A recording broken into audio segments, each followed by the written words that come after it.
Hi guys! Kaibigan ko nagsusulat. Lang. Ano to? 9 o'clock na. Anong oras na to? Gabing-gabi na po. 1:47. 14. Kinuha ang 40. Ano yan? Table. Ako, maglalagay ako ng birthday. Ah, birthday to. Ba't may araw? Nasa labas. Diba?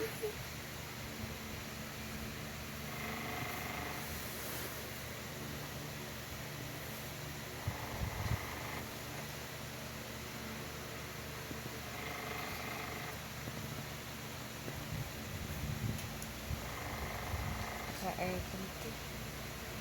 How did you sa aircon to?